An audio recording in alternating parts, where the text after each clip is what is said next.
Hi friends, திறந்த மனம் YouTube சேனலுக்கு உங்களை வரவேற்கிறேன்.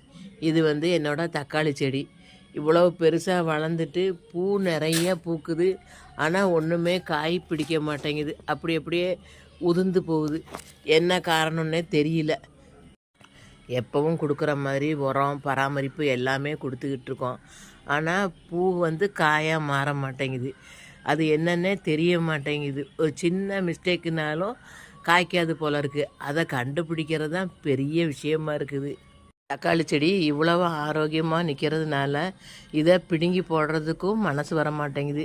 நானும் மாற்றி ஒவ்வொரு உரமாக கொடுத்து ட்ரை பண்ணுறேன். இதில் ஒரு 4 காய் பாத்திர மாட்டோமான்னு ஆசையாக இருக்குது. டெய்லி காலையில் எந்திரிச்ச உடனே ஒரு பூவாவது காயாக மாறிடாதான்னு ஒரு நப்பாசையில் பார்ப்பேன். சான்ஸே இல்லை. இது நல்ல காய் பழத்தை கொடுக்கறதுக்கு என்ன உரம் போடணும், என்ன செய்யணும்னு உங்களுக்கு தெரிஞ்சதுன்னா கொஞ்சம் கமெண்ட்டில் சொல்லுங்கள். அதை ஃபாலோ பண்ணி ஒரு 4 காய் பறிச்சிட மாட்டோமான்னு ஒரு ஆசை தான்.